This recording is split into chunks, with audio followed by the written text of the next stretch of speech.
সুপ্রিয় শিক্ষার্থীরা, রাজশাহী কলেজের অনলাইন ক্লাসে তোমাদের সবাইকে স্বাগত জানাচ্ছি। সাথে আছি আমি অনুতোষ কুমার প্রামাণিক, প্রভাষক, হিসাব বিজ্ঞান বিভাগ। এখানে তোমরা আমার ডিটেলস পরিচয় দেখতে পাচ্ছ। এখানে আমার মোবাইল নাম্বার দেওয়া আছে, ইমেল আইডি দেওয়া আছে। তোমরা ইচ্ছা করলে ক্লাস সম্পর্কিত কিংবা ক্লাসের বাইরে যে কোনো ধরনের সমস্যা আমার সঙ্গে শেয়ার করতে পারো। ওকে, তো আমরা আগের ক্লাসের ধারাবাহিকতা রেখে তোমরা জানো যে আমরা উচ্চ মাধ্যমিক হিসাব বিজ্ঞান দ্বিতীয় পত্রের একটি চ্যাপ্টার মানে নতুন করে শুরু করেছিলাম গত পরশুদিন। তো সেই ক্লাসটাতে আমরা চ্যাপ্টার 6 আর্থিক বিবরণী বিশ্লেষণ এর উপর একটি ক্লাস নিয়েছিলাম। আমরা সেই চ্যাপ্টারেরই আজকে দ্বিতীয় ক্লাস করব। তো শিক্ষার্থীরা দেখো, আমরা গত ক্লাসে কি ধরনের ক্লাস করেছিলাম এটা আমরা একটু দেখে নিই। হ্যাঁ, অর্থাৎ তোমাদেরকে জাস্ট আগের ক্লাসের সঙ্গে বর্তমান ক্লাসের একটি সংযোগ সাধন করিয়ে দিই। তো দেখো, গত ক্লাসে আমরা বিভিন্ন ধরনের আর্থিক বিবরণী গুলো কি কি রয়েছে, আমাদের ইন্টারন্যাশনাল অ্যাকাউন্টিং স্ট্যান্ডার্ডস বা আন্তর্জাতিক হিসাব মান IAS 1 অনুযায়ী কি কি ধরনের আমাদের আর্থিক বিবরণী সমূহ তৈরি করতে হয় এবং সেগুলো তৈরি করার উদ্দেশ্য সমূহ কি কি, সেই বিষয়গুলো কিন্তু আমাদের এখানে আমরা গত ক্লাসে পড়িয়েছিলাম। স্পেশালি আমি দুটো জিনিসে বেশি গুরুত্ব আরোপ করেছিলাম। একটি হলো আমাদের একটি প্রতিষ্ঠানের আর্থিক ফলাফল নির্ধারণ করা হয় আয় বিবরণীর মাধ্যমে এবং আর্থিক অবস্থা নির্ধারণ করা হয় আমাদের উদ্বৃত্ত পত্রের মাধ্যমে। এরপরে দেখো, আমরা কেন আর্থিক বিবরণী বিশ্লেষণ করা দরকার। অ্যাকচুয়ালি মনে রাখবে যে এক একজনের কাছে এক এক ধরনের আর্থিক মানে এই বিবরণী বিশ্লেষণের গুরুত্ব রয়েছে। কেননা আমরা জানি যে একজন ঋণদাতার কাছে যেই আর্থিক বিবরণীটা যেভাবে গুরুত্বপূর্ণ, একজন ইনভেস্টর বা একজন বিনিয়োগকারীর কাছে কিন্তু অন্যভাবে গুরুত্বপূর্ণ হতে পারে।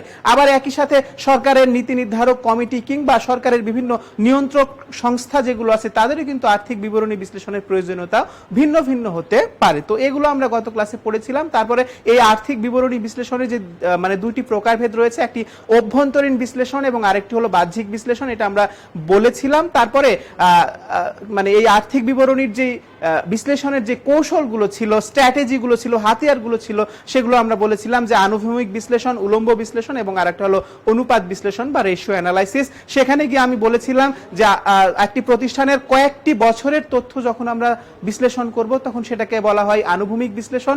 যখন আমি একটি প্রতিষ্ঠানের একটি আর্থিক বিবরণীরই বিভিন্ন উপাদানের মধ্যে আমরা তুলনা করব তখন সেটাকে বলি উলম্ব বিশ্লেষণ। আর রেশিও অ্যানালাইসিস হলোই যে আমরা যে কোনো দুটি আর্থিক চলকের মধ্যে আমরা কি সম্পর্ক স্থাপন করব তখন সেটি হবে রেশিও অ্যানালাইসিস বা অনুপাত বিশ্লেষণ। তো শিক্ষার্থীরা, এরপরে আমরা অনুপাত বিশ্লেষণের বা অনুপাতের বিভিন্ন ধরনের শ্রেণী বিভাগ ছিল। সেখানে আমরা দুটি মেইন শ্রেণী বিভাগ দেখেছিলাম, একটি হলো উৎস ভিত্তিক আর একটি হলো উদ্দেশ্য ভিত্তিক শ্রেণী বিভাগ।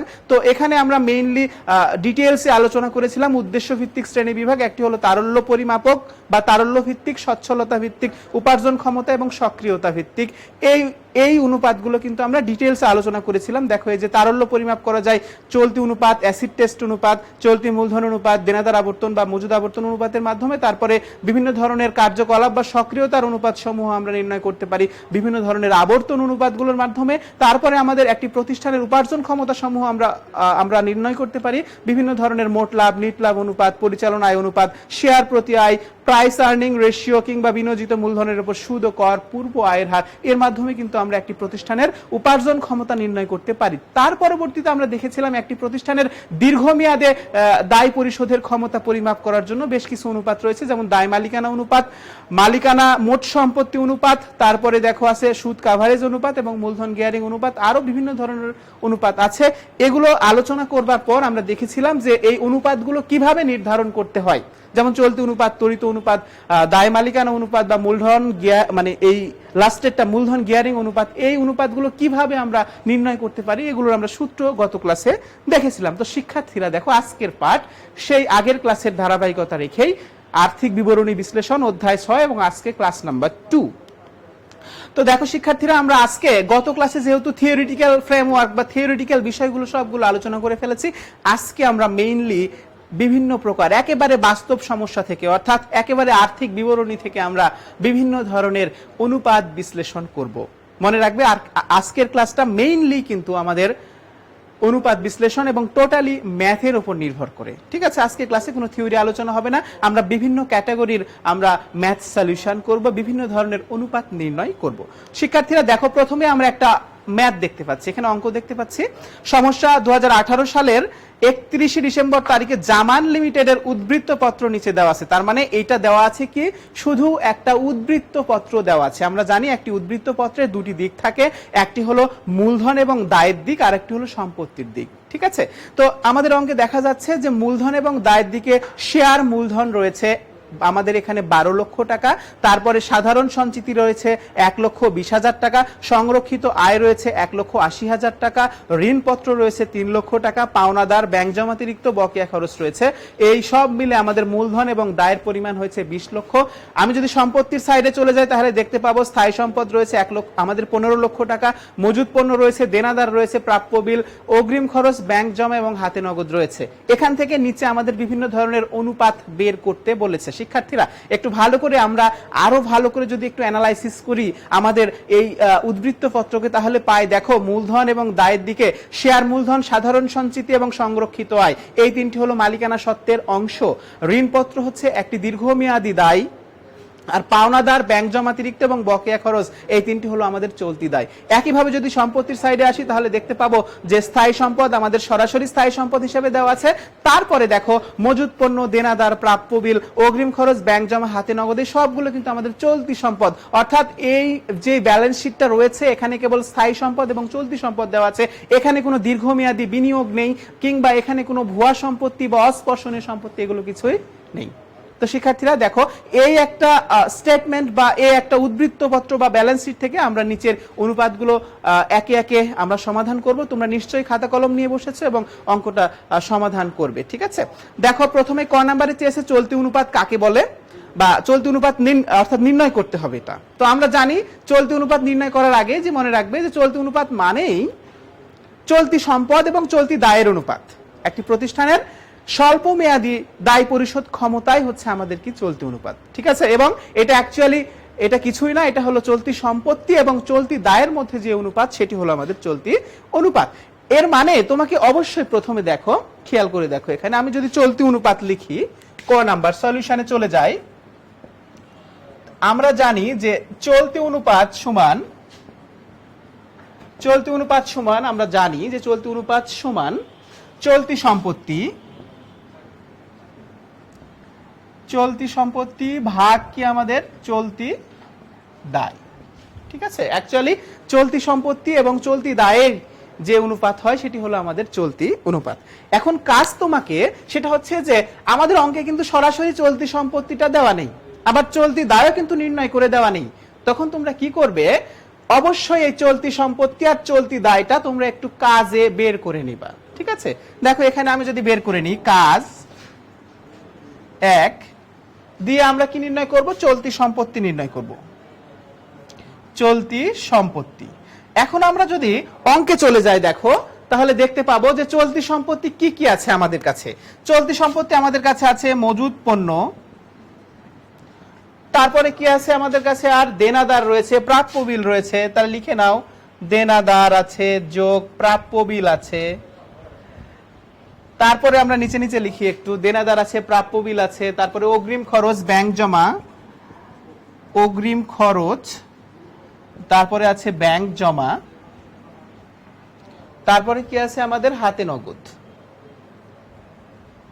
এখন সবগুলো আমরা এখানে লিখে যোগ করে দিব। দেখো মজুদ পণ্য আমাদের 1,50,000, 1 লক্ষ যোগ 1,50,000 টাকা আমাদের দেনাদার ছিল, যোগ আমাদের দেখো প্রাপ্য বিল ছিল 70,000, তারপরে ছিল 30,000,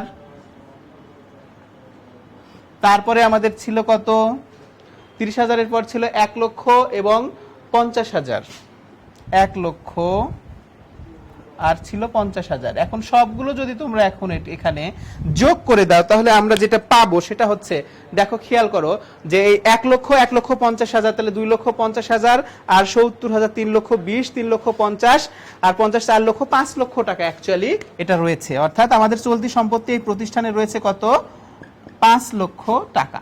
এটা আমরা শুরুতেই চলতি সম্পদটা নির্ণয় করে নিলাম। আমরা কিন্তু লাস্ট ক্লাসে আমরা আলোচনা করেছিলাম যে কোনগুলো চলতি সম্পদ। ঠিক আছে, তো সেই চলতি সম্পদের মধ্যে আমাদের এখানে আমরা ব্যালেন্স শিট থেকে পাবো কি কি, দেখো একটা মজুদ পণ্য আমাদের চলতি সম্পদ, দেনাদার, প্রাপ্য বিল, অগ্রিম খরচ, ব্যাংক জমা এবং নগদ তহবিল, এই কয়টি আমাদের চলতি সম্পদ। অ্যাকচুয়ালি চলতি সম্পদ হচ্ছে যে সম্পদগুলো আমরা এক বছরের মধ্যে বা ইনস্ট্যান্টলি আমরা কি নগদ টাকায় কনভার্ট করতে পারি, সেই সমস্ত সম্পদকে আমরা কিন্তু চলতি সম্পদ বলে থাকি। এখন একইভাবে যদি আমরা চলতি দায়টা এখানে ক্যালকুলেট করে নিই, কাজ 2, তাহলে দেখো চলতি দায় যদি আমরা নির্ণয় করি, তাহলে আমরা জানি চলতি দায় কি, যে দায় সমূহ আমাদের এক বছরের বা তার কম সময়ের মধ্যে আমাদের পরিশোধ করতে হবে, সেই সমস্ত দায়গুলোকে আমরা চলতি দায় বলে থাকি। আমাদের অঙ্কে দেখো দেওয়া আছে চলতি দায়, একটা দেওয়া আছে পাওনাদার, তারপরে আমাদের অঙ্কে দেখো দেওয়া আছে ব্যাংক জমাতিরিক্ত, ব্যাংক জমাতিরিক্ত, আর আমাদের সাথে দেখো আরেকটা জিনিস আছে, সেটি হলো বকেয়া খরচ, বকেয়া খরচ। এই তিনটি যোগ করলে আমরা কি পাবো? চলতি দায় পাবো। তাহলে দেখো পাওনাদার আমাদের অঙ্কে দেওয়া আছে কত? 1,50,000, তারপরে আছে 30,000, তারপরে বকেয়া খরচ আছে আমাদের কত? 20,000 টাকা। ঠিক আছে, তাহলে 1,50,000, 30, 80 আর 20, 2 লক্ষ টাকা। সো আমাদের এই প্রতিষ্ঠানের চলতি দায় রয়েছে কত? 2 লক্ষ টাকা। সো আমরা এখান থেকে দেখো চলতি সম্পত্তিও বের করে নিয়েছি, চলতি দায়ও বের করে নিয়েছি। এখন যদি আমি এখানে এই মানটা ফুট করে দিই, তাহলে দেখো কি হবে। আমাদের চলতি সম্পত্তি উপরে, তাহলে চলতি সম্পত্তি উপরে আমাদের চলতি সম্পত্তি কত? এখানে 5 লাখ টাকা, তাহলে দিয়ে দাও এখানে 5 লাখ, ডিভাইডেড বাই চলতি দায় কত আমরা পেয়েছি? যোগ করে 2 লাখ টাকা। এখন তোমাদের কাজ হচ্ছে এই যে 1 2 3 4 5, 1 2 3 4, 5টা শূন্য কেটে দিলাম, তাহলে অ্যাকচুয়ালি এখানে থাকে 5 ডিভাইডেড বাই 2। ঠিক আছে, এখন অনুপাত নির্ণয়টা বিষয়টা খেয়াল করে দেখো, এই নিচেরটাকে আমরা 1 ধরবো আর নিচেরটা দিয়ে উপরেরটাকে ভাগ করে দেব। ঠিক আছে, তাহলে অ্যাকচুয়ালি এরকম হবে, দেখো এখানে যদি আমি ভাগ করে দেই, তাহলে যেটা হবে নিচেরটাকে আমি 1 ধরবো আর নিচেরটা দিয়ে উপরেরটাকে ভাগ করে দেব। তাহলে 5কে যদি 2 দিয়ে ভাগ করি, তাহলে 2.5 হয়, 5 শূন্য, 2.50।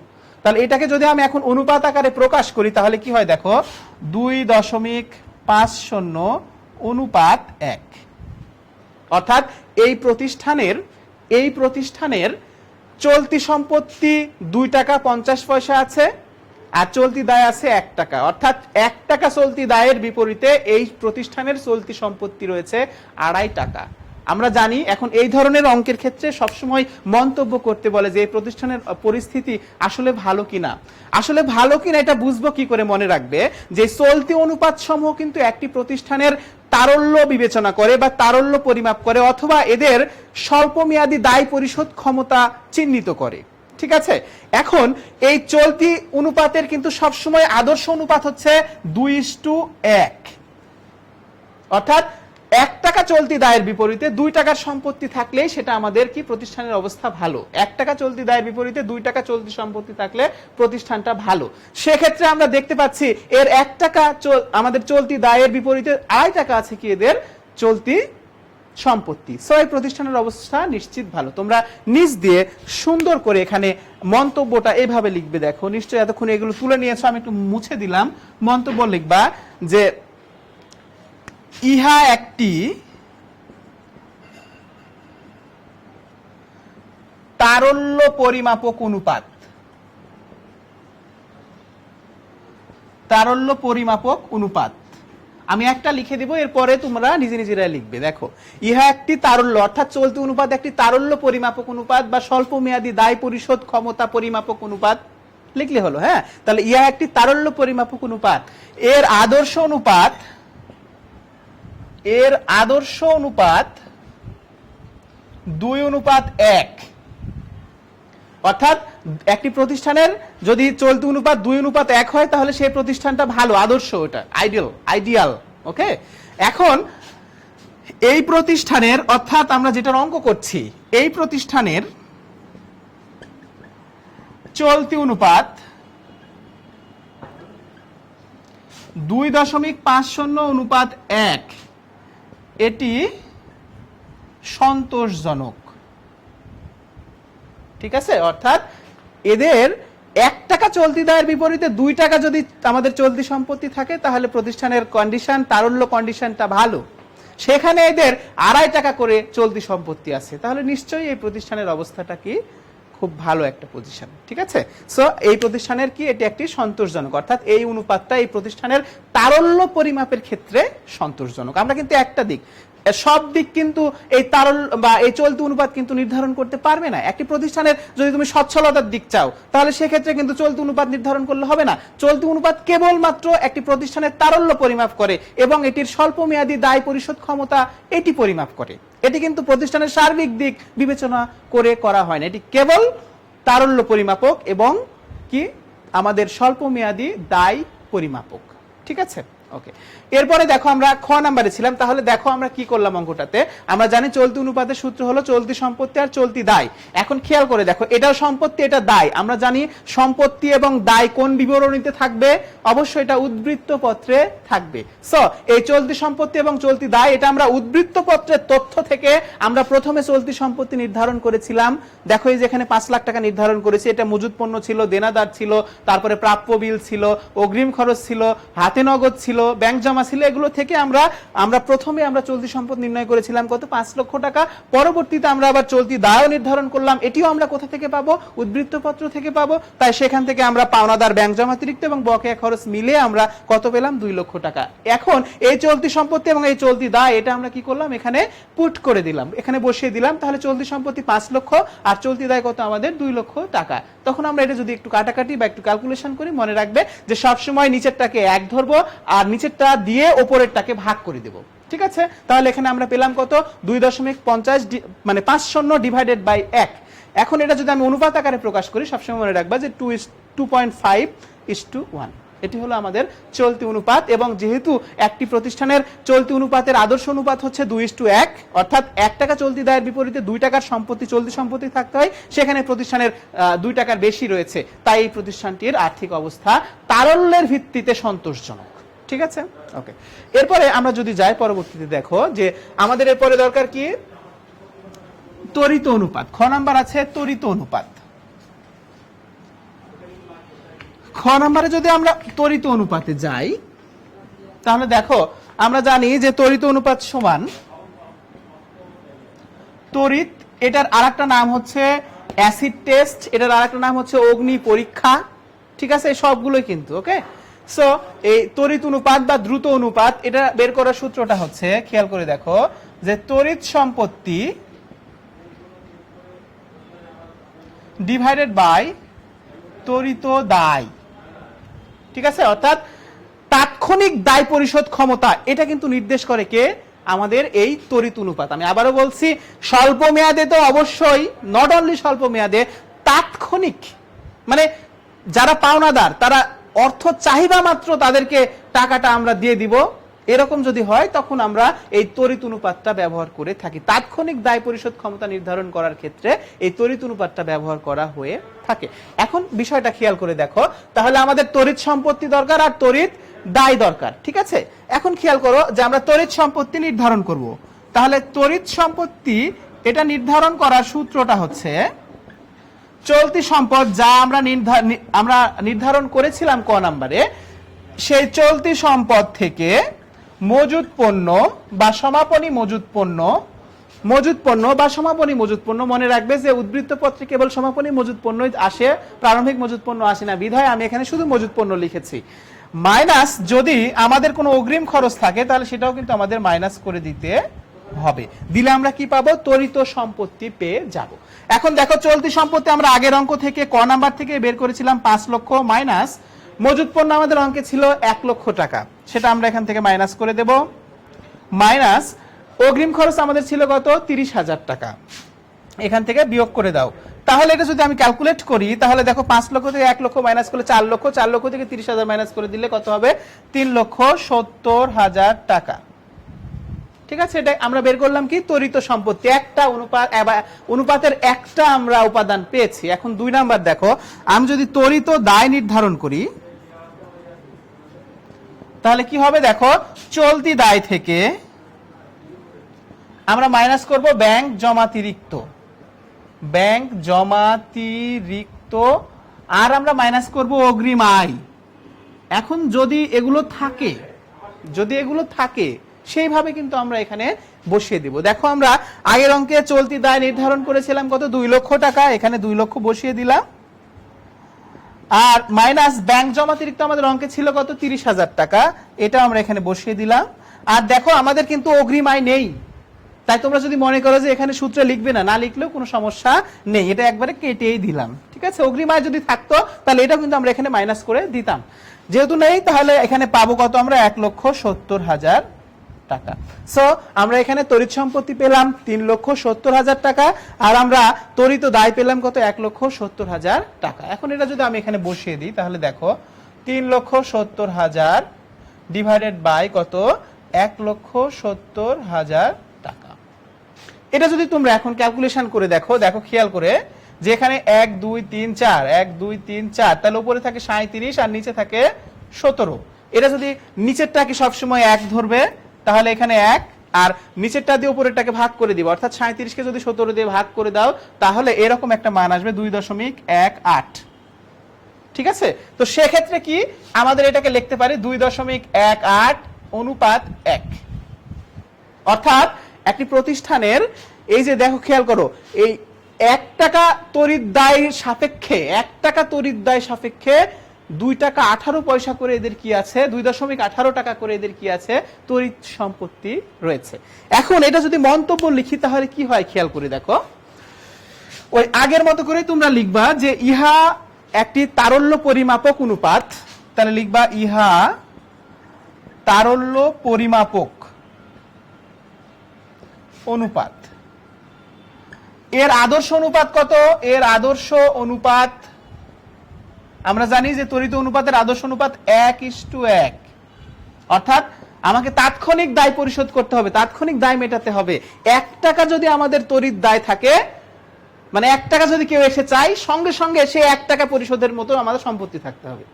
ঠিক আছে, তো মানে আমাদের 1 টাকা তড়িৎ দায়ের বিপরীতে 1 টাকা তড়িৎ সম্পত্তি থাকতে হবে। এটা যদি থাকে সেই প্রতিষ্ঠানটা তাদের তারল্যটা ভালো, মানে চাহিদা মাত্র মানে ওই গ্রাহককে প্রদান করতে বাধ্য থাকবে। ঠিক আছে, কিন্তু এদের হয়ে গেছে কত, দেখো এদের অ্যাকচুয়ালি হয়েছে, মূলত এদের হয়েছে কত, 2 টাকা 18:1। তার মানে এদের কি, এদের তারল্য সন্তোষজনক, লিখবা এখানে তারল্য সন্তোষজনক। কিন্তু এখানে আবার আরেকটা মন্তব্য লিখে দিবা যে এদের তাৎক্ষণিক দায় পরিশোধ ক্ষমতায় তারল্য সন্তোষজনক, কিন্তু এদের অনেক টাকা কি হয়েছে, যে তড়িৎ সম্পদ বা তড়িৎ সম্পদ এদের অলস অবস্থায় রয়েছে। এটা কিন্তু একটা ম্যানেজমেন্টের একটা কি, একটা দক্ষতার অভাব। কেননা হাতে টাকা আছে কিন্তু সেই টাকা দায় পরিশোধের করেও যদি বেশি টাকা থাকে সেই টাকাটা তারা অন্যত্র বিনিয়োগ করতে পারছে না। তুমি কিভাবে কমেন্টটা লিখবে আমি আবারও বলছি যে তড়িৎ অনুপাত একটি তারল্য পরিমাপক অনুপাত, এর আদর্শ অনুপাত 1:1, এবং এখানে আমরা পেয়েছি কত, 2.18:1। অতএব এর তারল্য অনুপাত বা তারল্য সন্তোষজনক, এই প্রতিষ্ঠানের তারল্য সন্তোষজনক, কিন্তু এই প্রতিষ্ঠানটির অনেক তড়িৎ সম্পত্তি অলস অবস্থায় পড়ে রয়েছে। এতটুকু লিখে দিলে আমাদের হয়ে যাবে।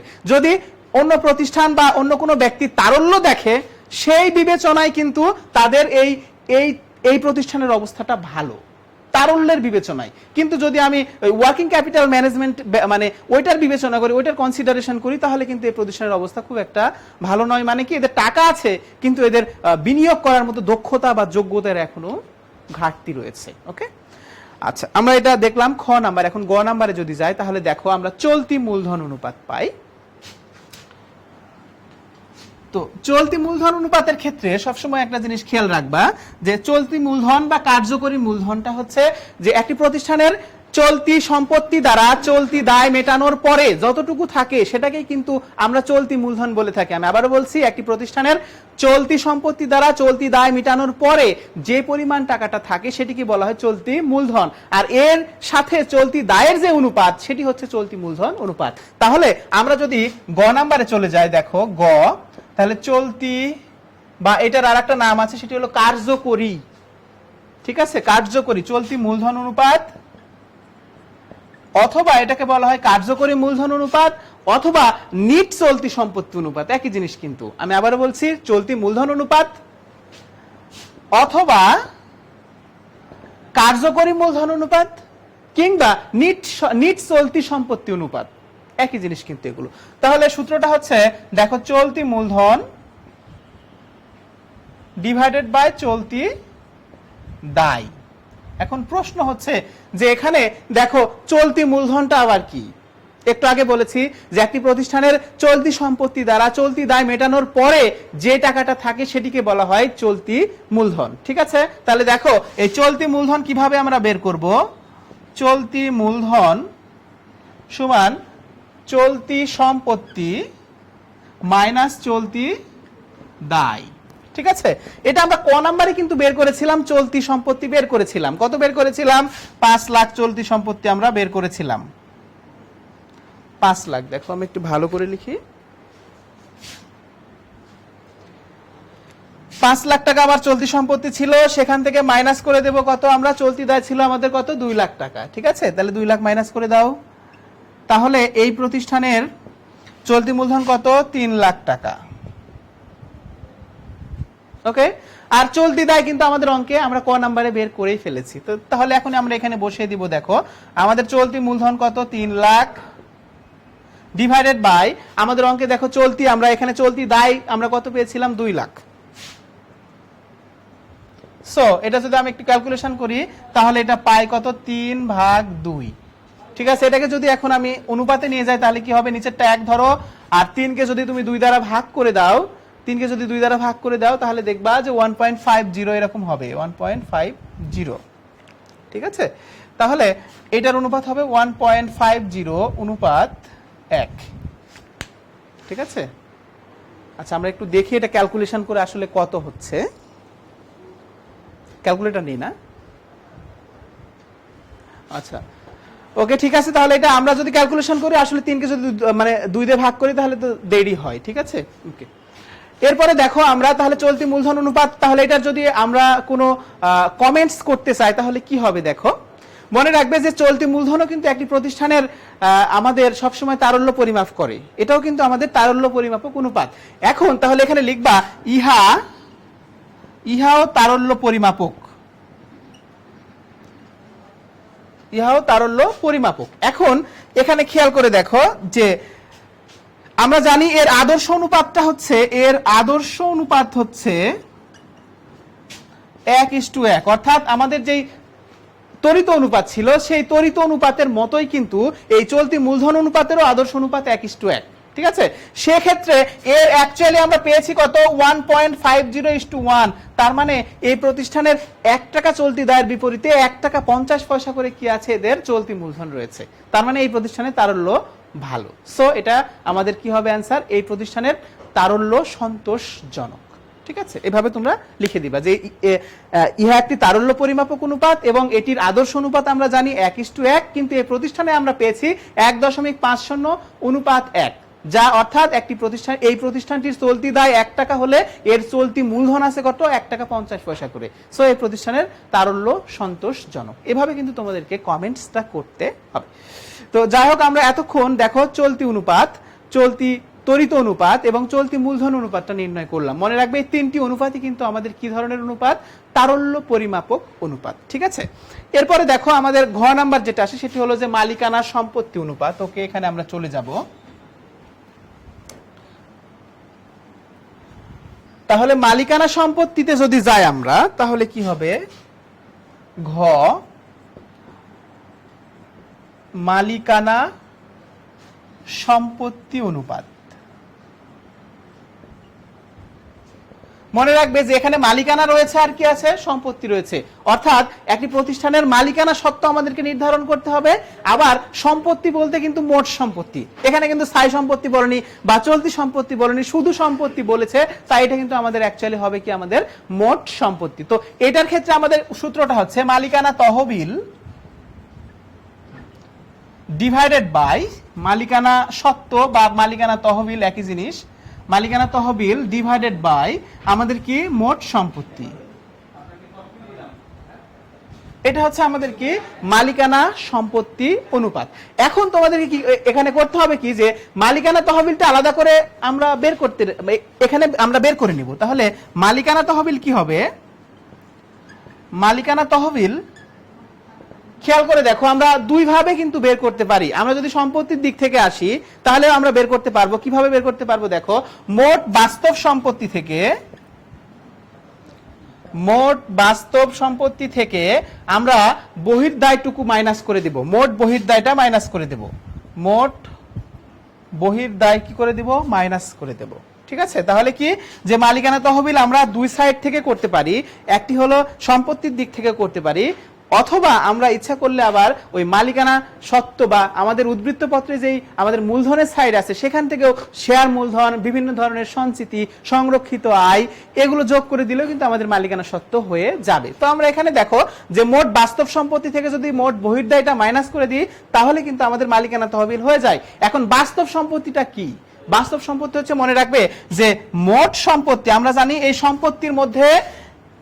মোট সম্পত্তির মধ্যে বিভিন্ন ধরনের উপাদান আছে, যেমন স্থায়ী সম্পত্তি আছে, চলতি সম্পত্তি আছে, অলিক বা ভুয়া সম্পত্তি রয়েছে, আবার বিনিয়োগ রয়েছে দীর্ঘমেয়াদী। ঠিক আছে, তো আমাদের এই মোট সম্পত্তি থেকে আমরা কি করব, অস্পর্শনীয় এবং ভুয়া সম্পত্তি মাইনাস করে দিব। এখান থেকে অস্পর্শনীয়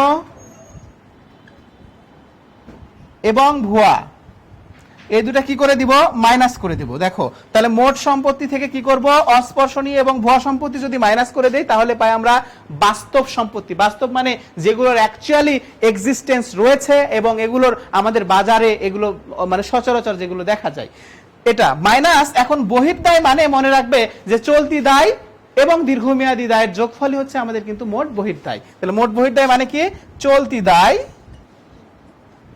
যোগ কি বহির্দায় বা দীর্ঘমেয়াদী দায়, এটাকে তোমরা চলতি দায় যোগ দীর্ঘমেয়াদী দায়ও কিন্তু বলতে পারো।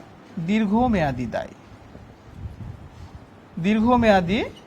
এই দুটা যোগ করলে আমাদের কি হবে, মোট বহির্দায় হয়ে যাবে।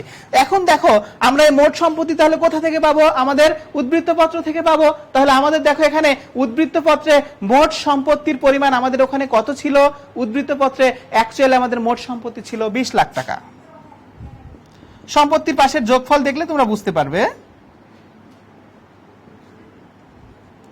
মাইনাস আমাদের এখানে কোনো অস্পর্শনীয় বা ভুয়া সম্পত্তি ছিল না।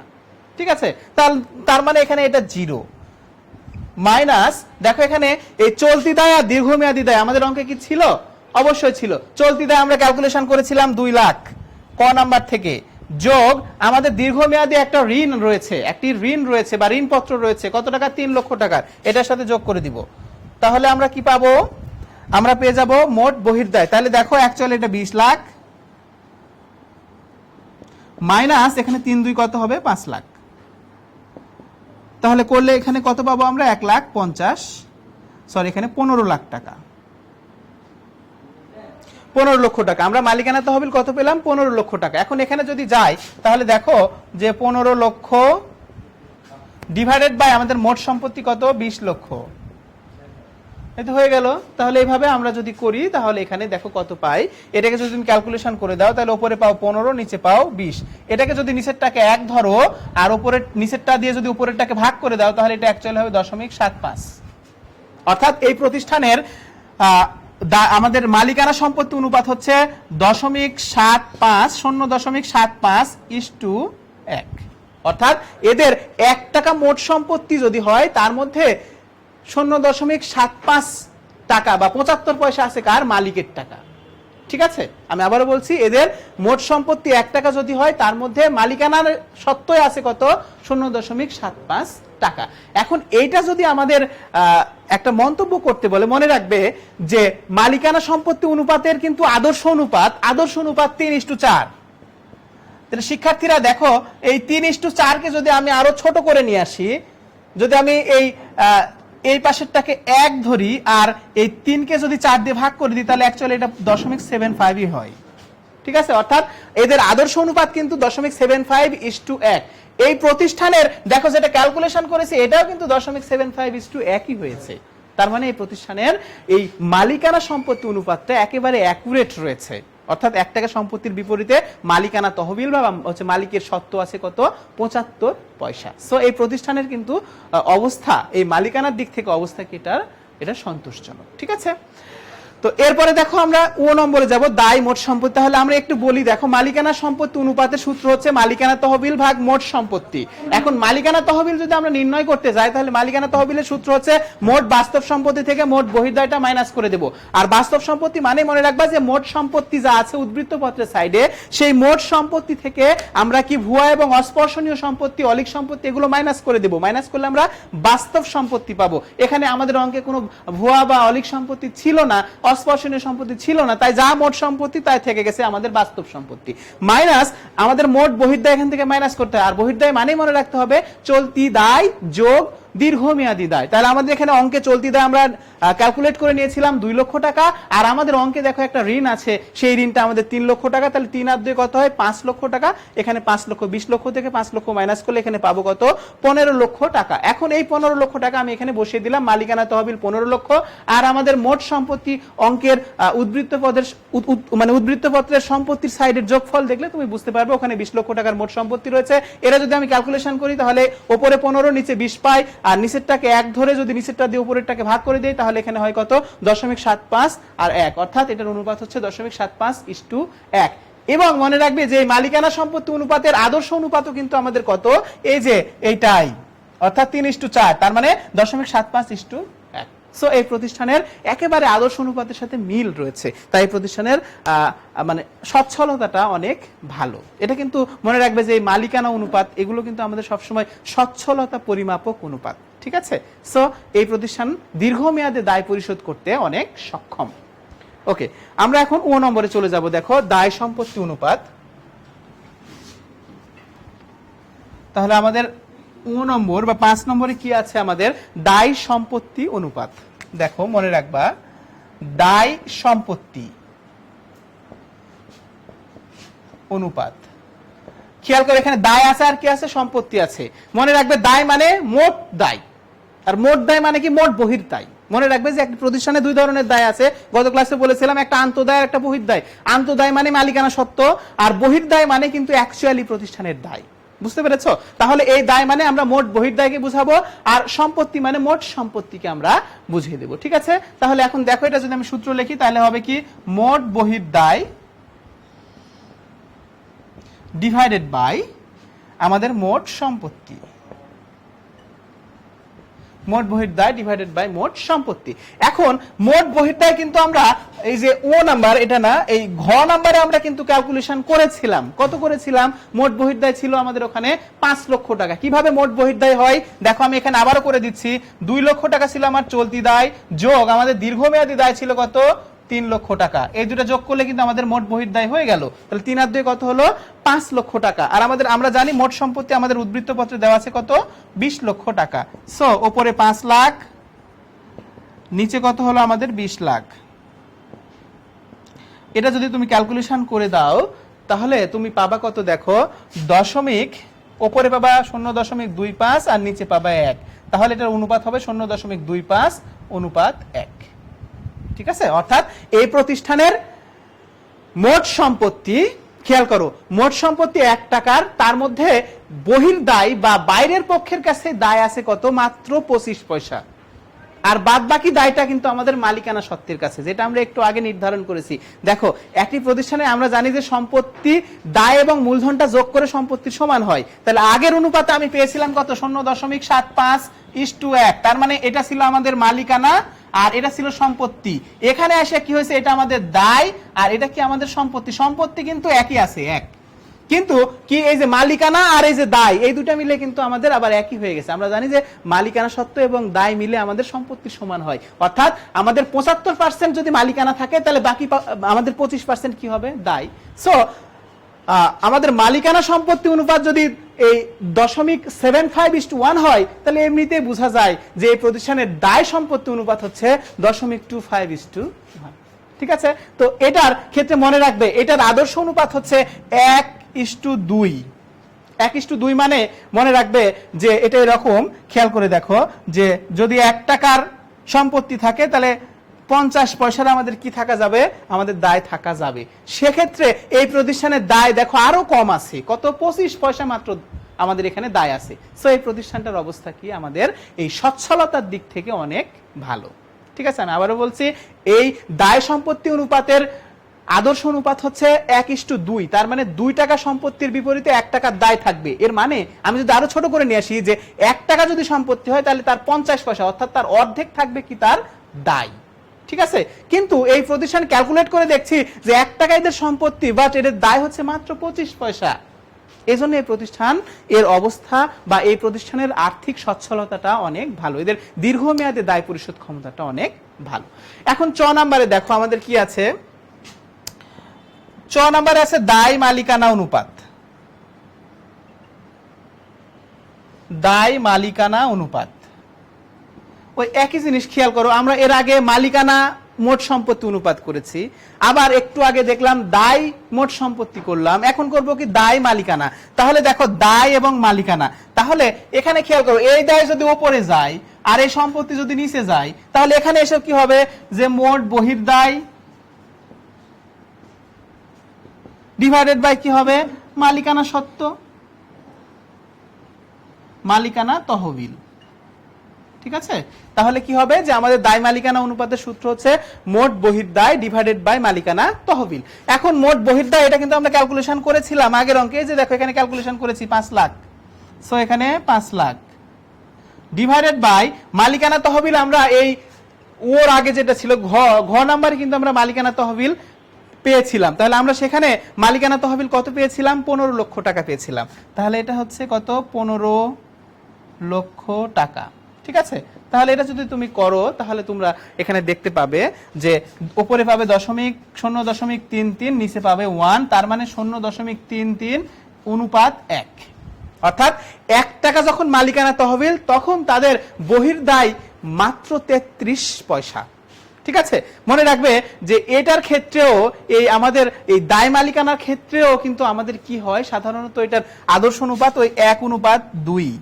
ঠিক আছে, বা এটা কি বলি আমরা এই যে 0.50 পয়সা ইস টু 1, অর্থাৎ যা আমাদের মালিকানা থাকবে তার অর্ধেক যদি দায় হয় সেটা একটি প্রতিষ্ঠানের জন্য ভালো। সেক্ষেত্রে এই প্রতিষ্ঠানের দেখো তো 1 টাকা মালিকানা তহবিল কিন্তু 33 পয়সা কি এদের মাত্র বহির্দায়, তো সেই ক্ষেত্রে 50 পয়সা পর্যন্ত ঠিক ছিল, 33 পয়সা মানে আরো কম, যত কম হবে এই বহির্দায়টা তত আমাদের প্রতিষ্ঠানের জন্য কি হবে ভালো হবে। সো এই প্রতিষ্ঠানের অবস্থাও কিন্তু সন্তোষজনক। আমি আবারও বলছি খেয়াল করে দেখো যে এখানে যে আমাদের 2 টাকা মালিকানা তহবিলের বিপরীতে 1 টাকা কি আছে বহির্দায়, এটা যদি হয় তাহলে এটা আমাদের আদর্শ।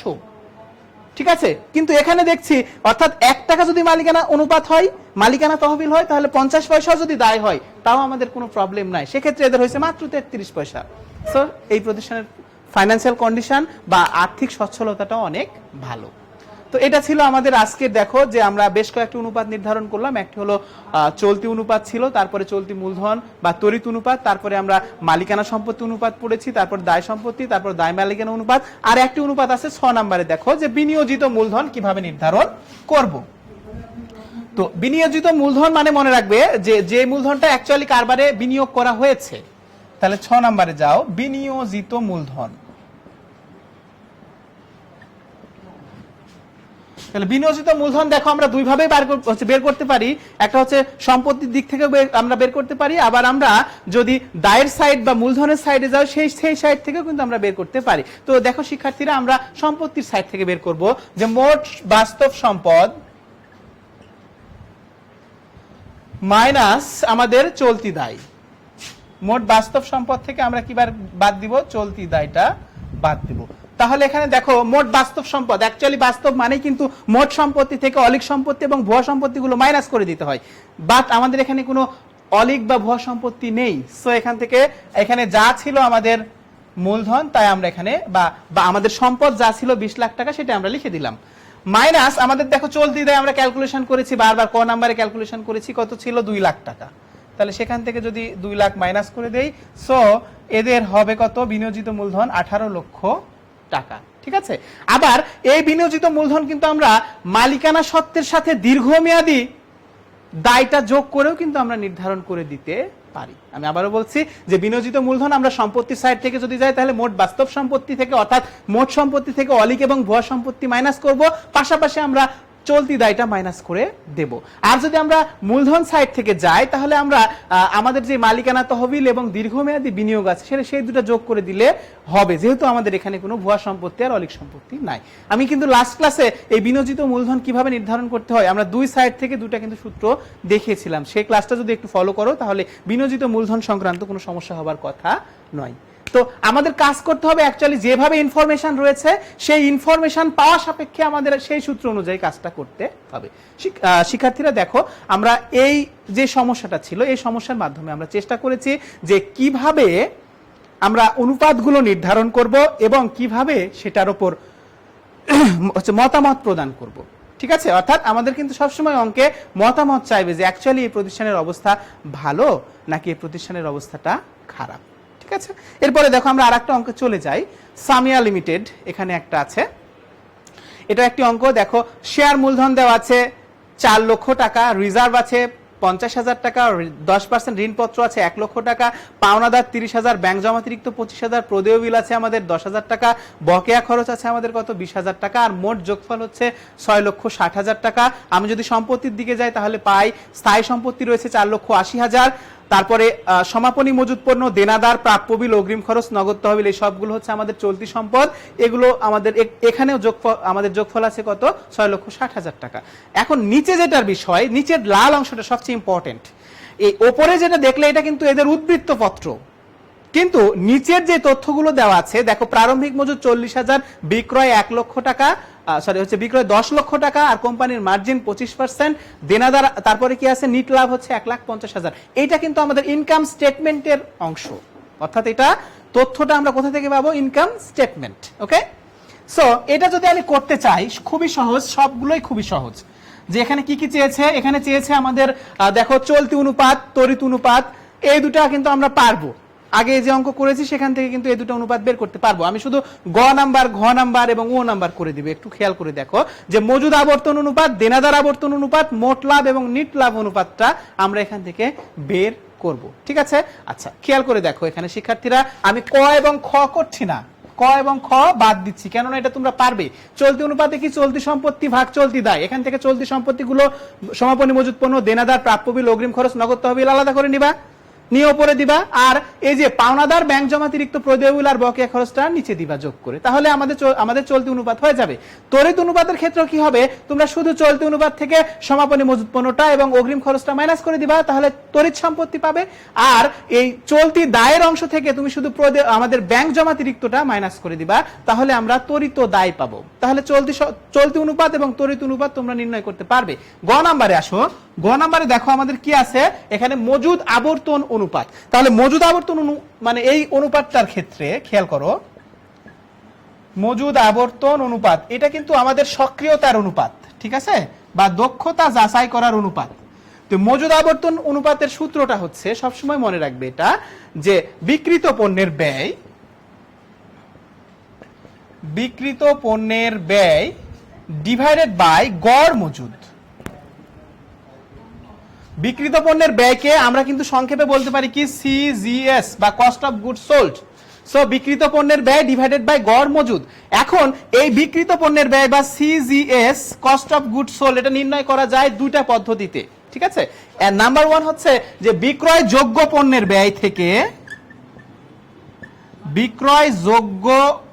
ব্যয় থেকে, যদি আমরা সমাপনী মজুদ পণ্য মাইনাস করি তাহলে হবে, সমাপনী মজুদ পণ্য মাইনাস করলে হবে, অথবা বা দেখো এখানে বিক্রয় থেকে যদি আমরা মুনাফা মাইনাস করি, তাহলেও কিন্তু আমাদের কস্ট অফ গুডস সোল্ড হয়ে যায়। তো শিক্ষার্থীরা দেখো, বিক্রয়যোগ্য কিন্তু পণ্যের ব্যয় এটা কিন্তু আমাদের অঙ্কে দেওয়া নেই। আমাদের অঙ্কে কি দেওয়া আছে, বিক্রয় দেওয়া আছে, আর একটা নিশ্চয়ই একটা কি দেওয়া আছে, মুনাফার হার দেওয়া আছে। তাহলে দেখো আমাদের বিক্রয় দেওয়া আছে কত, 10 লাখ, মাইনাস, এখন মুনাফার এখানে তোমরা সবসময় একটু খেয়াল করে দেখবে, দেখো যে আমাদের মার্জিন লেখা আছে। এই মার্জিন মানেই কিন্তু সবসময় মনে রাখতে হবে যে বিক্রয় মূল্যের উপর মুনাফার হার। মার্জিন মানে কি, বিক্রয় মূল্যের উপর মুনাফার হার 25%। তার মানে এই 10 লক্ষ টাকা বিক্রয় মাইনাস, এখন মুনাফাটা ক্যালকুলেট করব কি, বিক্রয় মূল্যের উপর 25%। তাহলে বিক্রয় মূল্য আমাদের কত, 10 লাখ ইন্টু কত, 25%। এটা যদি ক্যালকুলেশন করো তাহলে এখানে হবে 10 লাখ মাইনাস এখানে 10 লাখ টাকার 25% হচ্ছে 2,50,000 টাকা, মাইনাস করে দিলে কত হবে 7,50,000 টাকা। এটা কিন্তু আমরা বিক্রিত পণ্যের ব্যয় পেলাম। তাহলে এখানে ওপরে হলো কত 7,50,000 টাকা। এখন শিক্ষার্থীরা আমাদেরকে গড় মজুদটা বের করে নিতে হবে। আমরা গড় মজুদের কি সূত্র জানি একটু খেয়াল করো। এখানে দেখো, এখানে আমি করে দিব, তোমরা নিচে নিচে করবা। গড় মজুদ সমান সমান প্রারম্ভিক মজুদ যোগ সমাপনী মজুদ ডিভাইডেড বাই 2। অর্থাৎ আমাদের অঙ্কে যদি প্রারম্ভিক মজুদ পণ্য এবং সমাপনী মজুদ পণ্য দেওয়া থাকে, সেক্ষেত্রে আমাদের গড় মজুদ হবে প্রারম্ভিক মজুদ যোগ সমাপনী মজুদ ভাগ 2। ঠিক আছে, আমাদের অঙ্কে দেখো দেওয়া আছে প্রারম্ভিক মজুদ দেওয়া আছে 40,000, প্রারম্ভিক মজুদ দেওয়া আছে 40,000 যোগ সমাপনী মজুদ পণ্য আমাদের অঙ্কে দেখো দেওয়া আছে 50,000। তাহলে 50,000 ডিভাইডেড বাই 2, এটা যদি করো ক্যালকুলেশন তাহলে হবে হচ্ছে 45,000 টাকা। গড় মজুদ হবে কত 45,000। সো আমরা এখানে কত দিব 45,000 দিয়ে দিলাম। এখন যদি এটা আমাদের আবর্তন অনুপাত, মনে রাখবে যে আবর্তন অনুপাতগুলো সবসময় অনুপাতে না হয়ে বারে বের হয়। আর বার কিভাবে বের হবে, এই 7,50,000কে তুমি 45,000 দিয়ে ভাগ যদি করে দাও, তাহলে তোমরা এখানে কি পাবা, এখানে একটা বার পাবা 16.67 বার। অর্থাৎ এই প্রতিষ্ঠানে মজুদ পণ্য বছরে 16.67 বার করে ক্রয় করে এবং বিক্রয় করে। অর্থাৎ এই প্রতিষ্ঠানের অ্যাকচুয়ালি মনে রাখবে যে মজুদ আবর্তন অনুপাতের আদর্শ অনুপাত হচ্ছে 8 বার। যদি বছরে 8 বার মজুদ পণ্য ঘোরাফেরা করে বা ক্রয় বিক্রয় করা হয়, সেক্ষেত্রে 8 বার হলেই প্রতিষ্ঠানের জন্য প্রতিষ্ঠানটি খুব ভালো। কিন্তু এদের হয়েছে কি 16.67 বার, মানে এদের আরো বেশি ভালো। এরা বেশি বেশি পণ্য ক্রয় করে বা মজুদ পণ্য ক্রয় করে আবার তারা বিক্রয় সেটা কনভার্ট করতে পেরেছে। এই প্রতিষ্ঠান অত্যন্ত দক্ষ। ঠিক আছে, তো এটা হচ্ছে আমাদের কি, এই আমরা মজুদ আবর্তন অনুপাত এখানে কত বেরোলো 16.67 বার। তাহলে মজুদ আবর্তনের সূত্র হচ্ছে বিক্রিত পণ্যের ব্যয় ডিভাইডেড বাই গড় মজুদ। আর বিক্রিত পণ্যের ব্যয় আমরা দুইভাবে নির্ধারণ করতে পারি। একটি হলো বিক্রয়যোগ্য পণ্য থেকে সমাপনী মজুদ পণ্য মাইনাস করতে হবে, অথবা বিক্রয় থেকে মুনাফাটা মাইনাস করতে হবে। এখন প্রশ্ন হচ্ছে যে আমাদের বিক্রয়যোগ্য পণ্যের ব্যয়টা অঙ্কে দেওয়া নেই, তাই আমরা এইভাবে ক্যালকুলেট করতে পারবো না। তাহলে কিভাবে পারবো, দেখো বিক্রয় থেকে মুনাফাটা মাইনাস করলে আমরা কি পাবো, এখানে আমরা এখানে বিক্রিত পণ্যের ব্যয়টা পেয়ে যাব। তো সেক্ষেত্রে আমাদের এখানে দেখো বিক্রয় দেওয়া আছে 10 লাখ টাকা মাইনাস এই মুনাফা যেটা, সেটার একটা রেট দেওয়া আছে, সরাসরি মুনাফা দেওয়া নাই। এবং সেখানে বলা আছে মার্জিন 25%, আর মার্জিন মানেই বিক্রয় মূল্যের উপর মুনাফা। সো বিক্রয় মূল্য 10 লাখ, তার 25% কত 2,50,000। তাহলে আমরা বিক্রয় 10 লাখ থেকে যদি 2,50,000 টাকা মাইনাস করে দেই, তাহলে আমরা 7,50,000 পাই কি কস্ট অফ গুডস সোল্ড বা বিক্রিত পণ্যের ব্যয়। এটা এখানে বসিয়ে দিলাম। আর গড় মজুদ আমরা কিভাবে বের করব, প্রারম্ভিক মজুদ এবং সমাপনী মজুদ যোগ করে 2 দিয়ে ভাগ করব। তাহলে আমরা গড় মজুদ এখানে 45,000 বাদ দিলে এখানে যদি আমরা ভাগ করে দেই, তাহলে আমরা কত বার পাই 16.67 বার। অর্থাৎ এই প্রতিষ্ঠানের মজুদ পণ্য 16.67 বার করে ক্রয় বিক্রয় করা হয়ে থাকে। তো শিক্ষার্থীরা দেখো, আমরা আজকে চেষ্টা করেছি যে তারল্য পরিমাপক অনুপাত এবং সচ্ছলতা অনুপাতগুলো আগে আমরা আলোচনা করেছি। এখন এসে আমরা দক্ষতা যাচাই অনুপাতটা আমরা একটু দেখলাম, যে মজুদ আবর্তন। তোমরা এর পরে যে অনুপাতগুলো রয়েছে, যেমন দেনাদার আবর্তন অনুপাত বা মোট লাভ অনুপাত, বিনিয়োজিত মূলধনের উপর আয়ের হার অনুপাত, এই অঙ্কগুলো তোমরা বাসায় একটু দেখার চেষ্টা করবা। আমাদের বৃহস্পতিবারে আমাদের আরেকটা আবার ক্লাস রয়েছে, সেই ক্লাসে আমরা এই অঙ্ক সহ আরো কয়েকটি অঙ্ক সমাধান করব, প্রিভিয়াস ইয়ারে আসা। সেই ক্লাসে আমরা অবশ্যই সমাধান করব এবং তোমাদেরকে একটা ভালো দিক নির্দেশনা দিব যে এই বিষয়গুলো পরীক্ষায় যদি আসে তাহলে আমরা কিভাবে সমাধান করতে পারি। এছাড়াও আমাদের আরো গুরুত্বপূর্ণ কিছু অনুপাত আছে, যেমন মূলধন গিয়ারিং অনুপাত, বিনিয়োজিত মূলধনের উপর আয়ের হার, তারপরে শেয়ার প্রতি আয়, তারপরে প্রাইস আর্নিং রেশিও। এই রেশিওগুলো কিন্তু আমরা আগামী ক্লাসে করে এই চ্যাপ্টারটা শেষ করে দিতে পারবো বলে আশা করছি। তো শিক্ষার্থীরা সবাই ভালো থেকো, সুস্থ থেকো। সবাইকে অনেক অনেক ধন্যবাদ জানিয়ে আজকে ক্লাস শেষ করছি। Thank you.